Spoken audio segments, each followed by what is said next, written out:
What if the most dangerous weapon on a battlefield wasn't a gun, a tank, or an aircraft, but something that simply failed to move? What if a single observation balloon meant to rise, observe, and disappear into the background of war, got stuck in the wrong place at the wrong time, and silently became the deadliest trap of the entire campaign? This story does not begin with an explosion or a charge.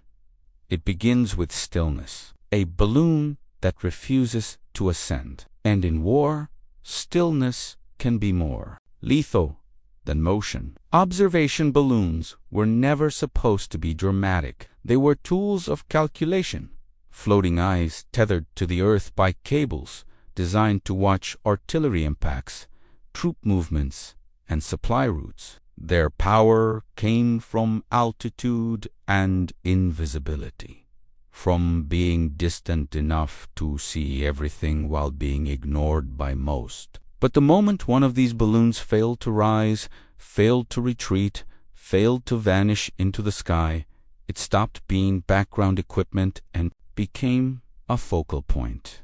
And once something becomes a focal point in war, it attracts attention, decisions, and blood. The balloon in this story was launched under routine conditions. No enemy breakthrough, no emergency maneuver, no lassi stangi, just another day in a war where observation dictated survival. Crews expected it to rise, stabilize, and begin feeding coordinates back to artillery units.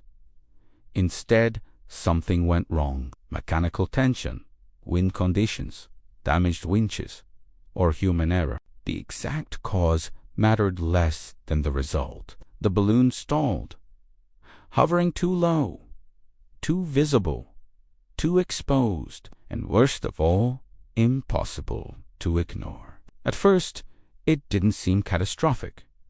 Balloons failed all the time. Usually, they were reeled in, cut loose, or destroyed to prevent capture. But this one occupied a perfect and terrible position. Not low enough to be dismissed, not high enough to be safe, suspended in a space where it could see and be seen. And that visibility changed everything. Enemy observers noticed it almost immediately. Artillery officers marked its location. Pilots memorized its silhouette against the sky. What should have been a disposable asset suddenly became a fixed reference point on the battlefield. And here is where the trap began to form. Not because anyone planned it, but because war punishes indecision faster than mistakes. Commanders faced a dilemma. Destroying the balloon would blind their own artillery at a critical moment. Leaving it would invite enemy fire. Recovering it would require men, vehicles, time, and exposure. Every option carried risk. Every minute the balloon remained stuck increased the cost of acting and the danger of waiting. And while commandos debated, the enemy adapted. The balloon became bait without anyone officially calling it that.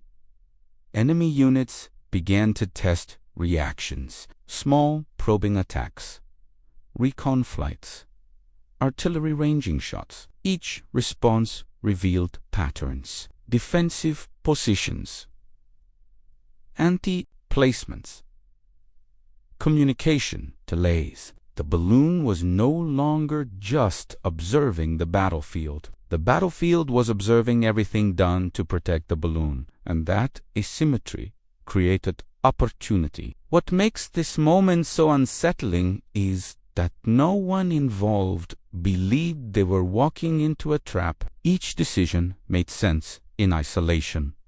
Secure the asset, protect the observers, maintain artillery accuracy, deny intelligence to the enemy. But war does not judge decisions individually. It judges how they interact, and the longer the balloon remained stuck, the more forces gravitated toward it, like iron filings to a magnet. Soldiers were reassigned to guard it. Anti-aircraft guns were repositioned. Aircraft altered patrol routes. artillery fire plans shifted. All of this activity centered around a single, immobile object in the sky, an object the enemy could see at all times, an object that quietly marked the center of gravity of an entire sector. The balloon was no longer just a tool. It was a signal, a promise that something important was happening there, and the enemy understood something crucial before the defenders did. You don't have to destroy the balloon to win. You only have to let the other side bleed while trying to save it. The trap was not sprung with a single attack. It was assembled piece by piece, reaction by reaction, decision by decision. Every attempt to fix the problem made the situation worse. Every effort to stabilize the balloon tightened the noose. This is the moment where the story truly begins, because what followed was not an accident, not a coincidence, and not bad luck. It was the transformation of a technical failure into a strategic disaster, a lesson written not in manuals, but in casualties. And the most disturbing part is this: once the balloon got stuck, there may have been no way out that didn't lead to loss. And this is exactly why understanding moments like this matters. Wars are not only decided by massive offensives or legendary commanders, but by small failures that spiral out of control, by decisions made under pressure, and by traps that no one intended to build. If you're still watching, it means you're already seeing war differently than most people do. So take a second and leave a comment telling me what you think the commanders should have done at that moment. Should they have destroyed the balloon immediately, trying to save it at all costs, or used it deliberately as bait? Your perspective adds depth to this discussion. If this story is helping you understand how strategy, psychology, and human error collide on the battlefield, hit the like button. It tells the algorithm this kind of deep military history is worth sharing. And if you haven't already, subscribe to the channel, because the next part of this story reveals how this single stuck balloon pulled entire units into a deadly convergence that no one could stop once it began. To understand why this single stuck balloon became such a dangerous catalyst, you have to understand what observation balloons really represented on a modern battlefield. To most soldiers, they looked primitive, slow, oversized targets hanging in the sky. But to commanders and artillery officers, these balloons were eyes, memory, and prediction combined into one fragile platform. Without them, artillery became blind. With them, entire sectors could be controlled with terrifying precision. Observation balloons were not passive tools. They were integrated into the nervous system of the battlefield. From their baskets, observers corrected artillery fire in real time, adjusting range and direction with each shell impact. A few degrees left, 50 meters short. Fire again. Within minutes, guns miles away could bracket enemy trenches, supply routes, and assembly areas with lethal accuracy. Entire offensives depended on this flow of information. And once an enemy realized the balloon was operational, every movement they made assumed were being watched. That is why balloons were both protected and hunted relentlessly. They were valuable but vulnerable, tethered by cables, limited in mobility, and filled with flammable gas. They could not escape once targeted. This created a constant tension. Defenders built layered protection around them: anti-aircraft guns, fighter patrols, machine gun nests. Meanwhile, attackers developed specialized tactics just to destroy them: incendiary ammunition, high-speed strafing runs, coordinated artillery barrages aimed at cables and winches. Normally, this balance worked because balloons were either clearly operational or clearly expendable. If threatened, they could be hauled down quickly or destroyed deliberately. But the moment the balloon became stuck, that balance collapsed. It was no longer fully functional, yet too valuable to abandon. It existed in a dangerous limbo, still capable of observation but unable to retreat, and that ambiguity was fatal from the enemy's perspective. A stuck balloon was not just a target, it was information. It revealed priorities. If defenders rushed to protect it, it meant the balloon mattered. If they hesitated, it meant confusion. Either way, every response exposed patterns. Enemy commanders could measure reaction times, identify gun placements by tracer fire, observe which aircraft scrambled and how quickly. The balloon became a test probe without firing a single shot. At the same time, friendly commanders faced mounting pressure. Artillery officers demanded the balloon remain operational. Infantry units relied on its corrections to suppress enemy fire. Higher command feared losing a critical intelligence advantage. Each layer of command saw a different risk, and none of them wanted to be the one responsible for giving up such a powerful asset. The result was delay, and in war, delay is rarely neutral. As hours passed, more resources were quietly drawn toward the balloon. Additional guns repositioned, aircraft diverted from other sectors. Communication traffic increased. All of this created a growing signature that the enemy could see and analyze. The balloon did not just observe the battlefield. It reshaped it. Entire patterns of movement began to orbit around a single, immobile object in the sky. This is where the psychological dimension becomes critical. Balloons carried symbolic weight. Losing one was not just a tactical setback. It felt like surrendering vision, awareness, and control. Commanders feared the perception of weakness. Subordinates feared being blamed for an action. And so, instead of asking whether the balloon was still worth saving, the question quietly shifted to how much could be risked to keep it. The enemy sensed this shift. They did not rush. They watched. Small adjustments and friendly deployments told them everything they needed to know. The battlefield was slowly reorganizing itself around the balloon. And once that happened, the trap no longer required a dramatic attack. It only required patience, because every additional unit drawn in increased the potential payoff. This is the uncomfortable truth about observation assets in war. Their value does not scale linearly.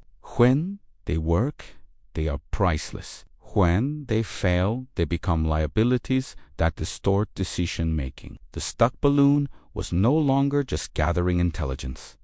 It was consuming attention, resources, and time. And all of that could be turned against the very force trying to protect it. The commanders did not yet realize they were feeding a trap. They believed they were stabilizing a problem, but from the enemy's viewpoint, the situation was ripening perfectly. The balloon marked the center of gravity. All that remained was choosing the moment to strike, or even more dangerously, letting the defenders destroy themselves through over. And this raises a critical question that will define what happens next. When does protecting an intelligence asset stop making sense? And when does it become the very thing that exposes you to catastrophic loss? The moment the balloon became stuck, the problem was no longer technical.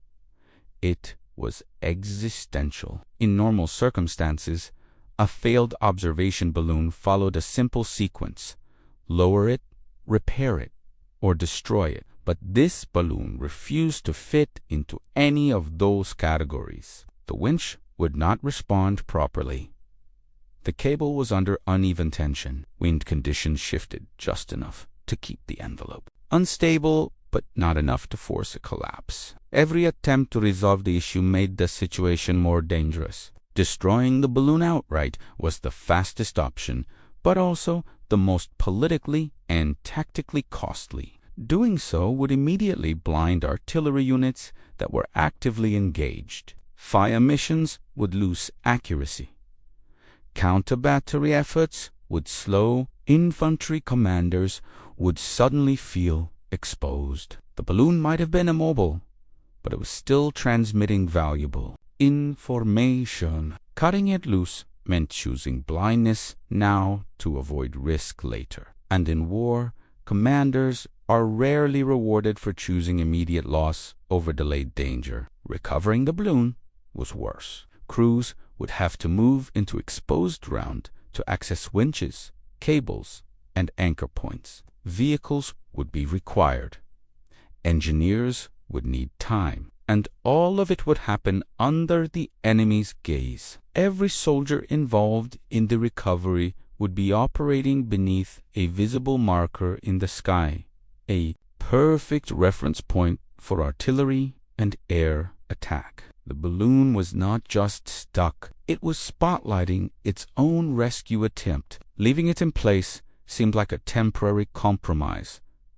Maybe conditions would change.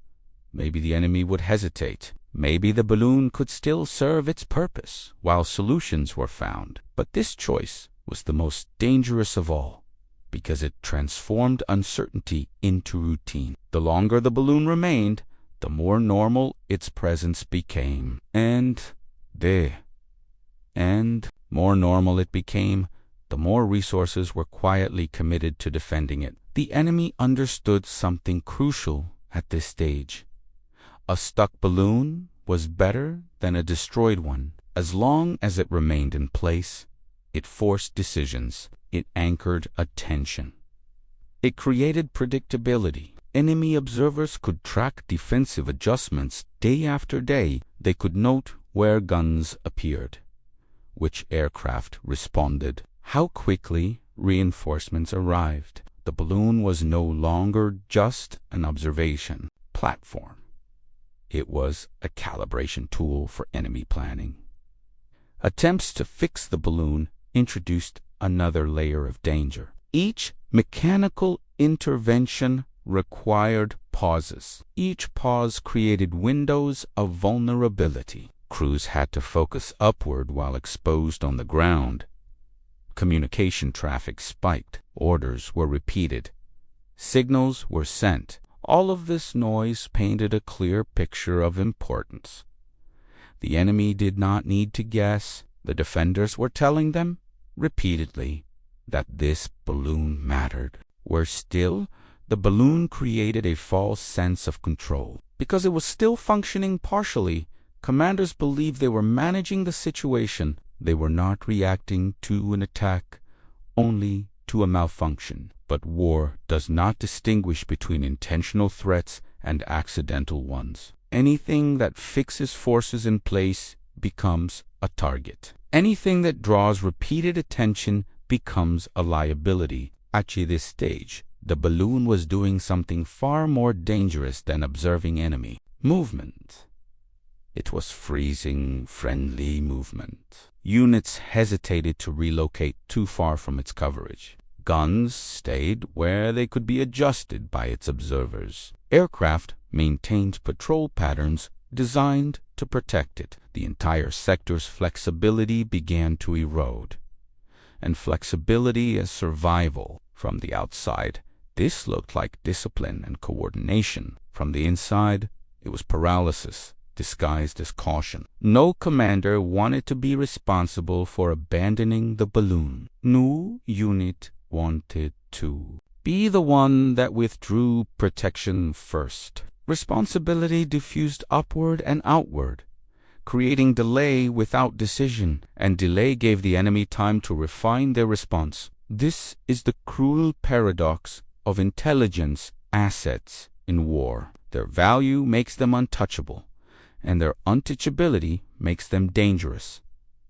The balloon had crossed that threshold. It could no longer be safely recovered.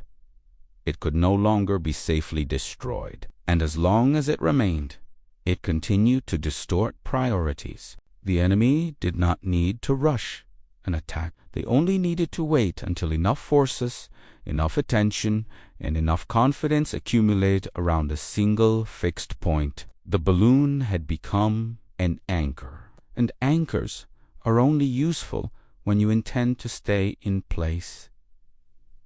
In a fluid battlefield, they become traps. The real failure was not mechanical.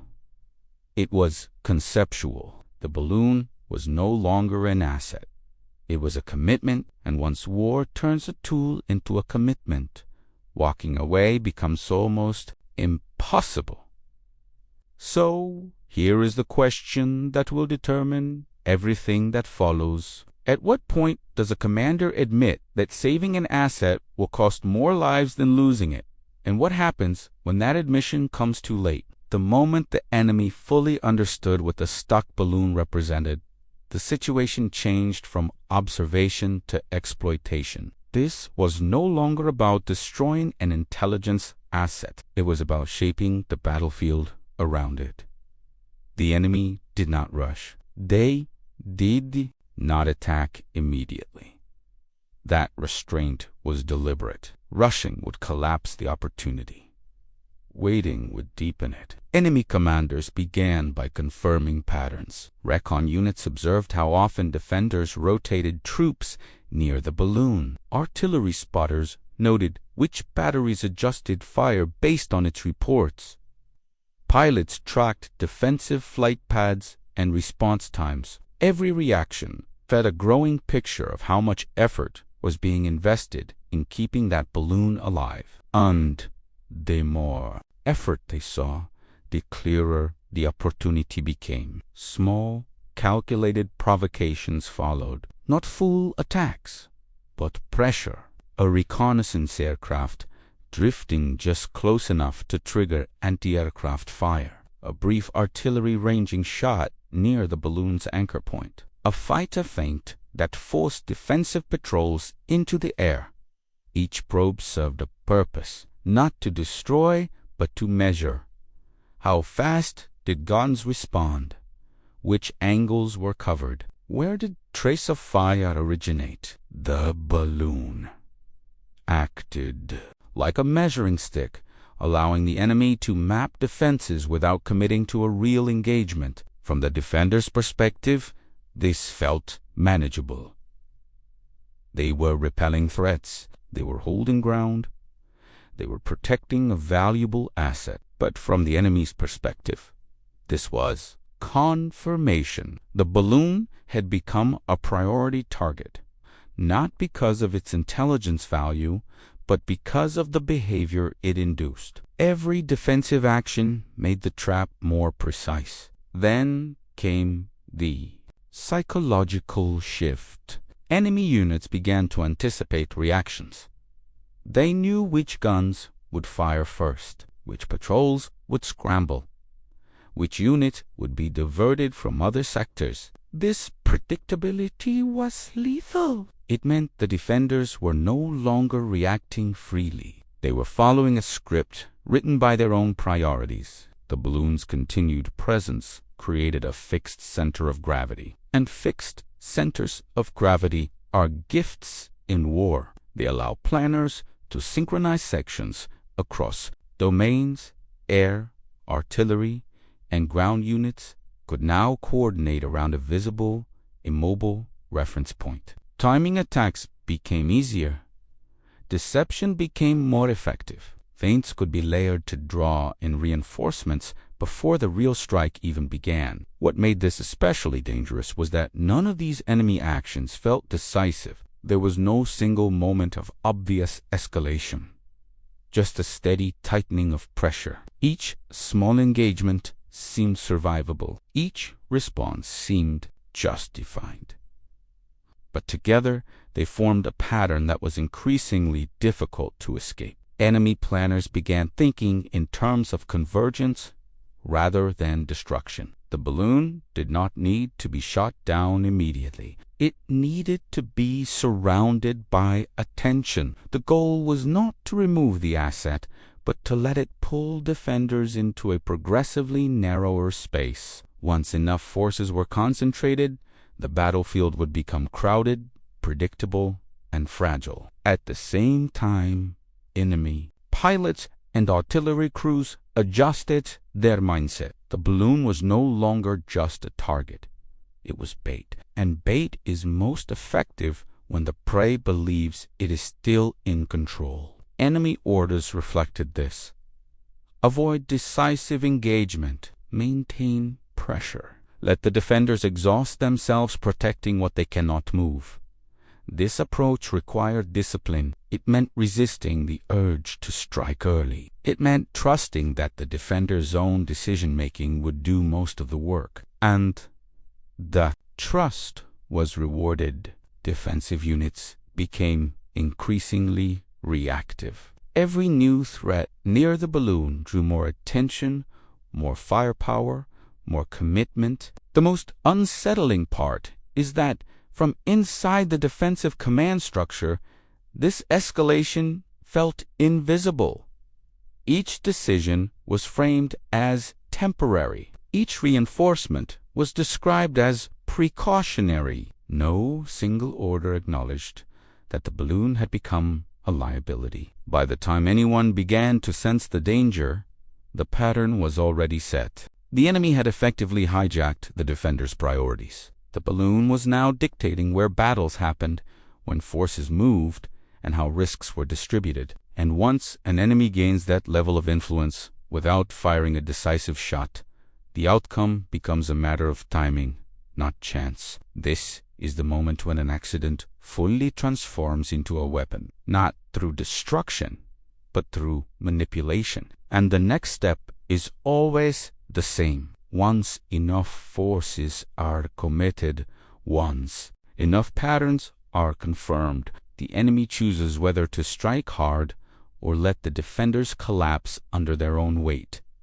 So here is the critical question going forward. When the enemy has mapped your reactions and fixed your attention in one place, how do you break free without triggering the very disaster you were trying to avoid? By the time commanders seriously considered turning the balloon into deliberate bait, the choice was no longer theoretical.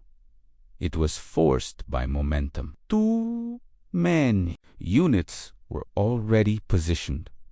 Too many guns were aligned. Too many flight plans were rewritten around a single point in the sky. What began as an accident had evolved into a strategic dilemma with only bad options left. And in that moment, a dangerous idea took hold. If the balloon could not be saved, perhaps it could still be used. The logic sounded cold, but it felt rational. If the enemy was already reacting to the balloon, then keeping it visible might continue to draw attention away from other sectors. If probes were coming anyway, perhaps they could be anticipated, shaped, even exploited. The balloon would remain exposed, not as a failure, but as a lure. The problem was not the idea itself. The problem was timing. Turning something into bait only works when you control the environment. Here, the environment was already partially controlled by the enemy. Commanders began to frame the situation differently. The balloon was no longer discussed as a malfunctioning asset. It was now a focal point of engagement. Defensive plans assumed continued pressure. Reinforcements were justified as preparation. Artillery was reoriented to exploit any enemy concentration that might form. On paper, this looked proactive. In reality, it deepened the commitment to a fixed position that could not be moved. The most dangerous assumption was subtle. It was the belief that escalation could be managed, that the enemy would test, withdraw, and test again, that there would be time to adapt, that a controlled exchange could be sustained around the balloon without triggering a full convergence. But war rarely respects controlled experiments, especially when both sides are watching the same signals. Enemy planners noticed the shift almost immediately. Defensive posture hardened. More assets clustered. response times shortened. This was confirmation that the balloon had crossed an invisible threshold. It was no longer an inconvenience. It was now a deliberate point of contact, and deliberate points of contact invite decisive action. What the defenders failed to appreciate was how asymmetric the risk had become. For the enemy, attacking near the balloon was optional. For the defenders, defending it was mandatory. That imbalance meant the enemy could choose when and how to escalate, while the defenders were locked into continuous readiness. Fatigue accumulated. Attention narrowed. The margin for error shrank with every hour. Using the balloon as bait also created internal contradictions. Units tasked with protection began to overlap. Fields of fire intersected awkwardly. Air patrols competed for airspace. Communication traffic increased, creating delays and confusion. Each layer added for safety introduced friction, and friction is where accidents multiply. The enemy did not need to guess this. They observed it. Small feints produced exaggerated responses. A single aircraft approaching the balloon drew multiple defensive reactions. A brief artillery burst triggered counterfire from several batteries. The system was becoming hypersensitive. That sensitivity felt like vigilance, but it was actually brittleness. There was also a psychological cost. Soldiers guarding the balloon knew they were exposed. Pilots flying near it knew they were predictable. Gunners understood that enemy eyes were fixed on their positions. Stress accumulated not from combat, but from anticipation. And anticipation without release dulls judgment. Mistakes become more likely. Reactions become automatic rather than thoughtful. Up to this point, the balloon had inverted its purpose. Instead of providing clarity, it created distortion. Instead of enabling maneuver, it froze it. And instead of granting advantage, it began to concentrate risk. The decision to use it as bait did not create control. It created dependence. Every plan now assumed the balloon would remain, and every contingency revolved around its presence. The enemy understood the endgame better than the defenders did. They saw a growing mass of forces tied to a single reference point. They saw coordination strengthened by proximity. They saw a system that would not flex easily under sudden pressure. And they understood that the most devastating moment would not be the first strike, but the second, when reactions collided with each other. This is the fatal moment in many military disasters. The point where leaders convince themselves that a bad situation can be managed through intention alone. That, acknowledging a trap and choosing to step into it on your own terms, somehow removes the danger. But traps do not care about intention. They only care about geometry,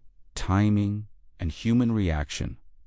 The balloon had become more than bait. It had become a promise of engagement that the defenders could not withdraw from without admitting failure. And once that promise was made, the enemy no longer needed to wonder if the trap would work. They only needed to decide when to close it. The moment the trap truly began to close was not marked by a single explosion or a dramatic assault.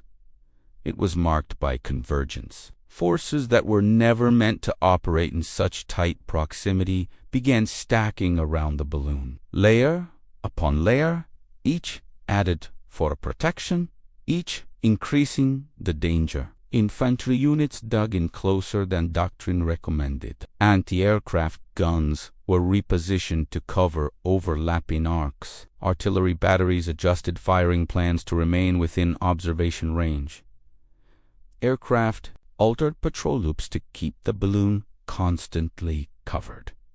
Everything pointed inward. From above, The balloon now overlooked a battlefield that was becoming unnaturally dense. What had once been a fluid sector was hardening into a knot of men, machines, and expectations.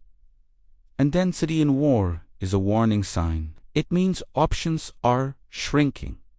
It means movement is constrained. It means one mistake can cascade through multiple units at once. Enemy planners waited for this exact condition. They did not want to strike while defenses were still flexible.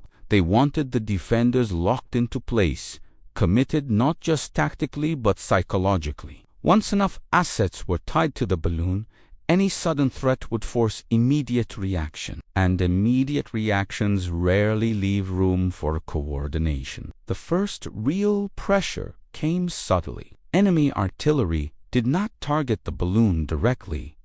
Instead, they shelled the approaches subtly. Routes, command posts slightly offset from the balloon's position. Each impact forced movement inward, not outward. Units shifted closer for perceived safety. Communication lines shortened. The battlefield compressed even further. At the same time, enemy aircraft increased their presence, not to attack, but to hover just beyond engagement range. This forced defensive patrols to remain airborne longer. Pilots grew fatigued. Fuel margins tightened. Any change in weather or timing now carried greater risk. The airspace around the balloon became crowded, predictable, and tense. The defenders believed they were controlling escalation. In reality, they were being shaped by it.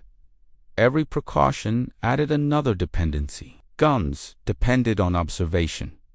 Infantry depended on gun cover. Aircraft depended on ground coordination. And all of it depended on the balloon remaining exactly where it was. A single immobile object had become the load-bearing pillar of the entire defensive posture. Then came the moment when multiple threats overlapped. A feint.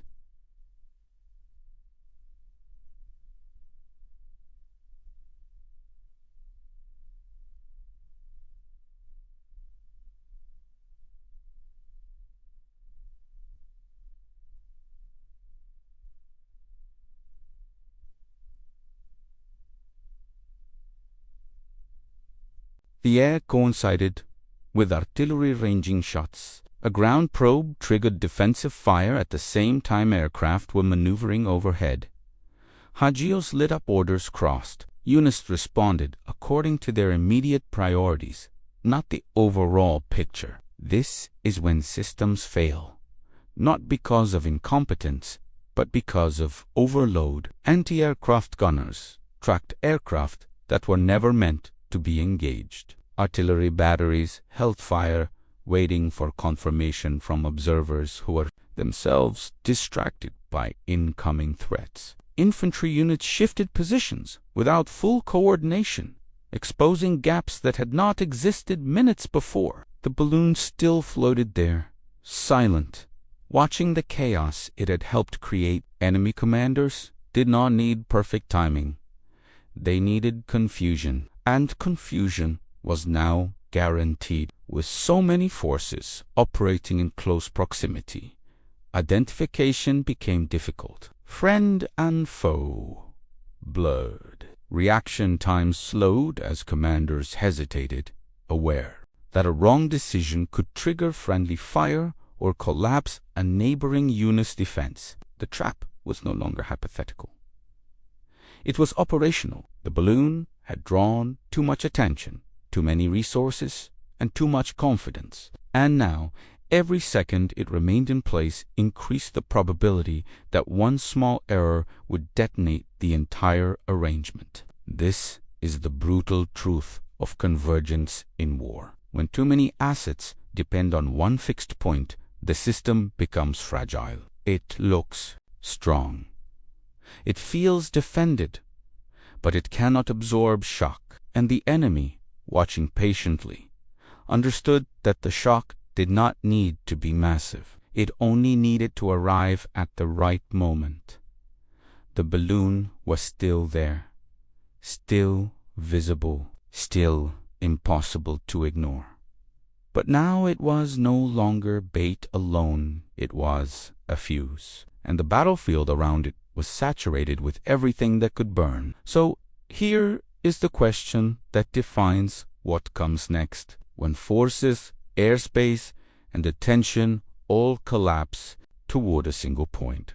What happens when the enemy finally decides to strike for real? The attack, when it finally came, did not begin where anyone expected. The enemy did not strike the balloon first. They struck confidence. A sudden escalation unfolded across multiple axes at once, exploiting the very convergence the defenders had created. What made it devastating was not the size of the assault, but its timing. It arrived precisely when the defensive system was at its most rigid. Enemy aircraft appeared simultaneously from different directions, not in mass, but in carefully spaced elements. Their purpose was not immediate destruction, but saturation. Anti-aircraft crews were forced to split attention. Fire control struggled to prioritize targets. Some guns held fire, waiting for confirmation. Others opened up prematurely. Tracer arcs crisscrossed the sky, revealing positions that had remained hidden for days. Almost at the same moment, artillery fire shifted. Not heavy barrages, but precise strikes aimed at the edges of the defensive cluster, command posts, communication hubs, cable lines. The enemy had mapped these locations during earlier probes. Each impact created confusion disproportionate to its size. Orders were delayed. Messages were repeated. Units acted on partial information. And still, the balloon remained untouched. Floating, visible, watching. Its continued presence convinced defenders that the main blow had not yet landed. That belief was fatal. They held resources in reserve, waiting for the real attack on the balloon itself, while the enemy dismantled the system supporting it. Then came the decisive moment. A coordinated strike targeted the balloon's immediate defenses, not the balloon. Anti-aircraft positions were suppressed. Patrol aircraft were forced to disengage or refuel. Infantry units guarding anchor points found themselves isolated by sudden, localized fire. The defenders tried to react, but reaction was now constrained by proximity. Movements interfered with each other. Fields of fire overlapped dangerously. Coordination collapsed into urgency. Only then did the enemy move against the balloon. Not with spectacle, but with efficiency. A brief attack, executed once defenses were disorganized, was enough. Whether the balloon was ignited, cut loose, or rendered useless mattered less than the effect. The moment it was neutralized, the entire defensive logic unraveled. The aftermath was worse than the loss of the balloon itself. Artillery units suddenly lacked correction. Aircraft patrols lost their reference. Infantry positions, tightly clustered for protection, were now exposed without the layered cover they depended on. The balloon had not just been an asset. It had been a scaffold. When it fell, everything built around it collapsed. Friendly units attempted to reposition, but congestion made withdrawal chaotic. Routes were crowded. Commands conflicted. Some units moved too late. Others moved too soon. The enemy exploited this disarray, striking where gaps appeared, withdrawing where resistance stiffened, always staying one step ahead of attempts to regain control. This is the true cost of delayed recognition. The defenders did not lose because they lacked courage or resources. They lost because they allowed an accident to dictate structure. They mistook activity for control and proximity for strength. By the time the attack unfolded, their options had already been narrowed by their own decisions. The balloon, once a symbol of awareness, had become the reason awareness failed, and its destruction did not end the crisis, it exposed it. The battlefield, stripped of its central reference point, became fragmented and vulnerable in ways no one had prepared for. This is where the story turns from inevitability to consequence, because what followed was not just a tactical defeat, but a cascade of effects that rippled far beyond the balloon itself. The destruction of the balloon did not end the engagement.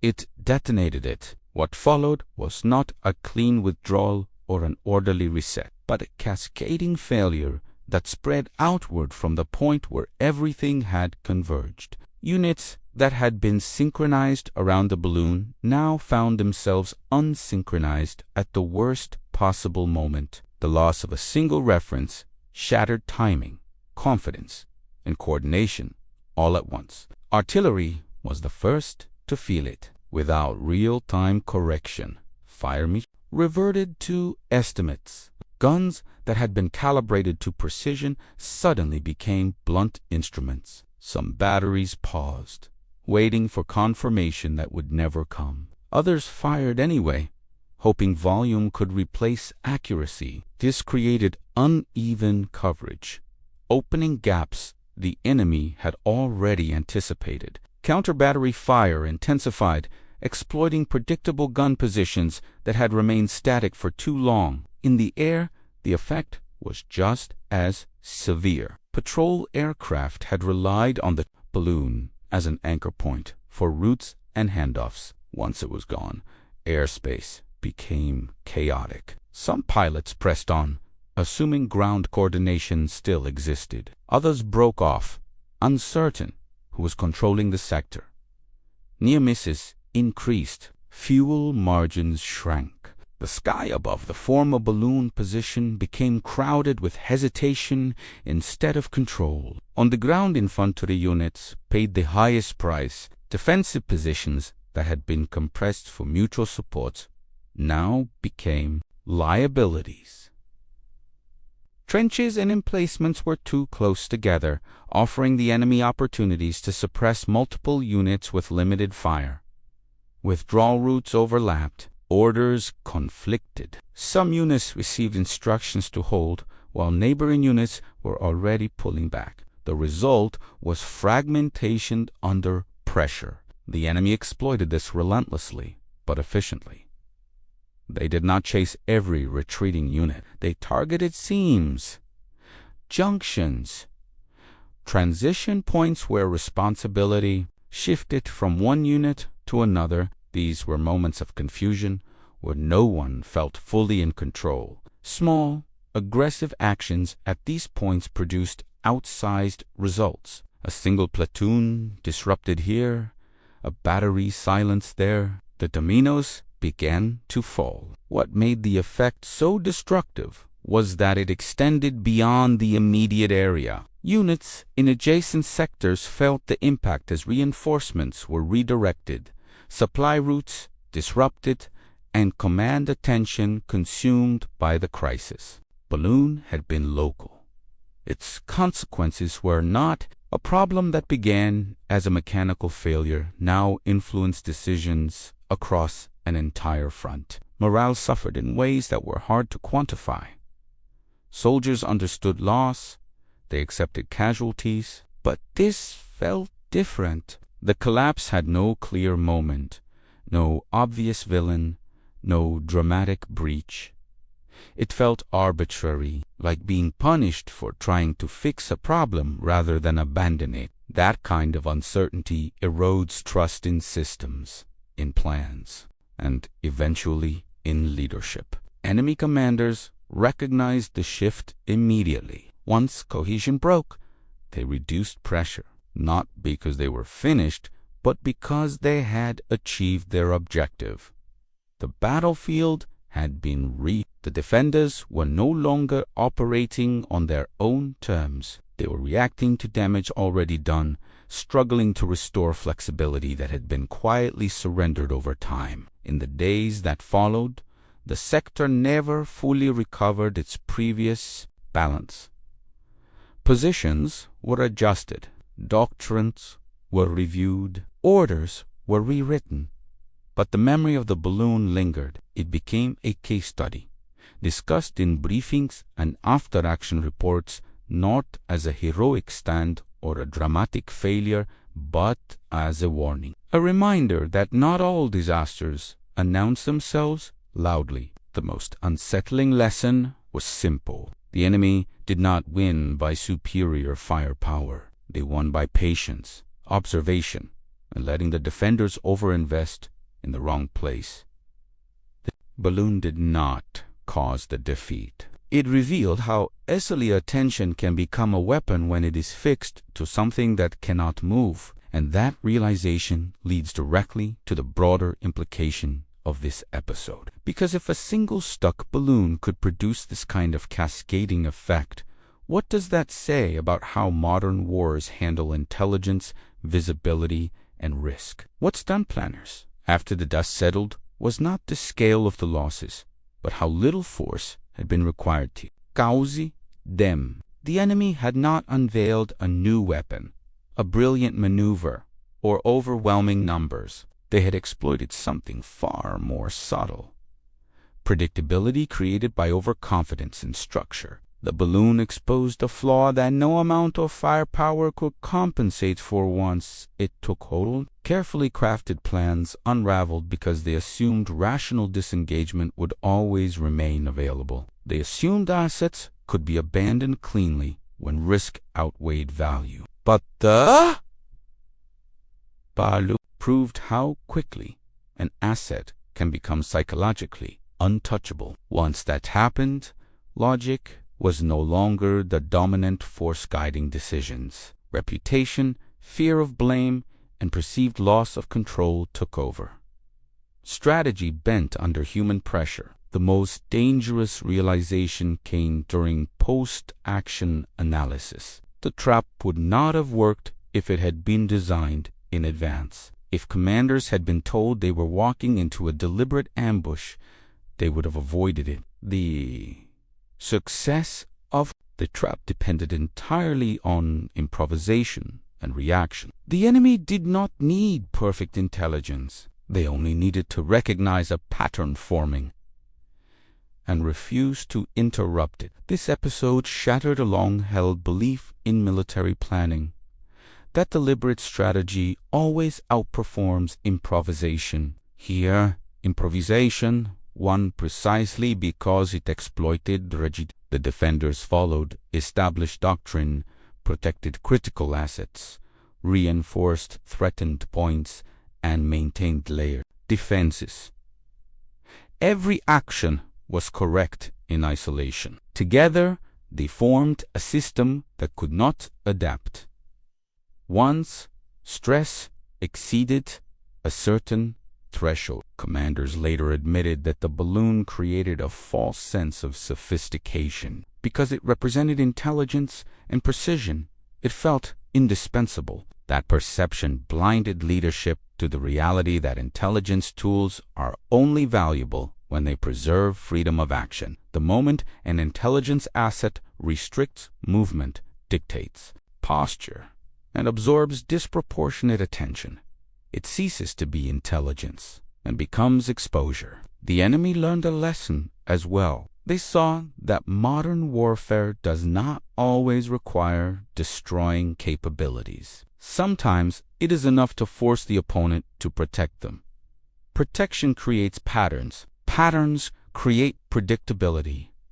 Predictability creates vulnerability. The balloon incident became an unspoken template for future operations, not copied directly, but absorbed conceptually. After this event, subtle changes appeared in doctrine. Commanders were encouraged to evaluate not just the value of assets, but their gravitational pull. How much attention do they demand? How many units reorganize around them? How easily can they be abandoned? These questions did not exist before. The balloon forced them into existence. Perhaps the most uncomfortable truth was that no one could be blamed cleanly. There was no reckless officer, no single bad order, no obvious failure point. The system failed itself by rewarding persistence over adaptability. The trap worked because it felt responsible to stay committed and irresponsible to disengage. That is why this episode lingered long after the battlefield went quiet. It challenged the belief that better planning always leads to better outcomes. Sometimes the side that reacts less, waits longer, and interferes the least ends up winning. Not through brilliance, but through restraint. And that brings us to the final and most lasting question raised by this story. If an unplanned, accidental situation can outperform deliberate strategy, what does that mean for how wars should be fought?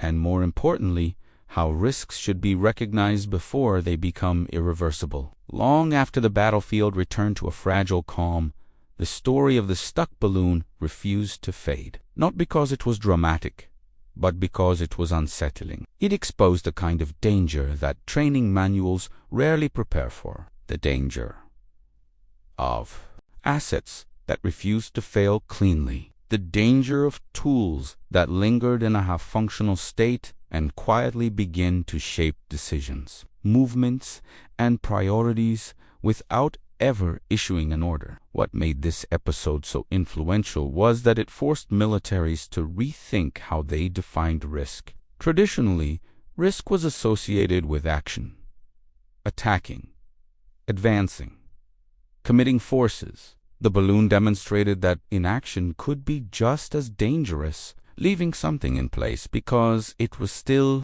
useful turned out to be far riskier than destroying it outright.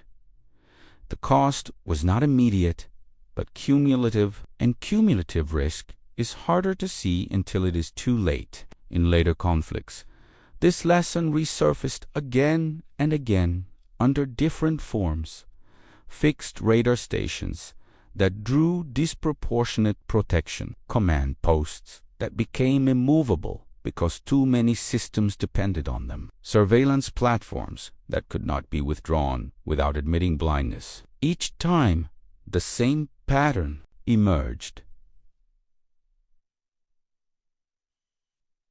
The more an asset promised awareness, the more dangerous it became when it constrained flexibility. The balloon changed how commanders talked about observation itself. Observation was no longer just about seeing the enemy. It was about what the enemy could see in return. Visibility became a two-way threat. Anything that remained visible long enough could become a reference point. And reference points invite planning. Planning invites exploitation. One of the most important shifts was conceptual. Military thinkers began to separate intelligence value from strategic weight. An asset could be valuable without being worth defending at all costs. That distinction sounds obvious now. It was not obvious then. The balloon forced it into focus by showing how easily value turns into obligation. There was also a cultural lesson. Organizations tend to protect what they understand and fear losing. Balloons were familiar. Their role was clear. Losing one felt like negligence. That emotional response mattered more than spreadsheets or probabilities. The balloon revealed how deeply emotion influences supposedly rational decision-making under pressure. In the years that followed, quiet changes took place. Doctrine emphasized mobility over permanence, redundancy over singular assets, sacrificed over preservation when flexibility was at stake. None of these changes were attributed publicly to a single balloon, but everyone who studied the episode understood where the ideas came from. The most enduring legacy of this incident is not tactical or technological. It is psychological. It reminds us that the most dangerous traps are often the ones we build ourselves while trying to avoid loss. That the urge to hold on can be more destructive than the courage to let go. And that war does not punish mistakes as harshly as it punishes hesitation disguised as responsibility. The balloon did not become the war's biggest trap because it was clever or deadly on its own. It became the trap because everyone could see it, everyone depended on it, and no one was willing to walk away first. That combination has ended more campaigns than enemy fire ever could. If you made it all the way to the end of this story, you already understand something most people never think about when they hear the word war. The deadliest moments are not always explosions or charges, but the quiet decisions where leaders hesitate, overprotect, or refuse to let go. That awareness is what separates casual viewers from people who truly understand military history. So if you're still here, subscribe to the channel right now. This channel exists to uncover the hidden mechanisms of war, the moments where psychology, strategy, and human error collide in ways that textbooks rarely explain. Leave a comment saying the real trap was decision, so I know you watched until the end and understood the deeper lesson behind this story. And if this video changed the way you think about strategy and warfare, hit the like button. It directly helps this kind of content reach more people who are looking for depth, not surface level history. On your screen right now, there's another video waiting. It reveals a different moment where a single overlooked detail reshaped an entire battle. Click it and keep going. The story doesn't stop here.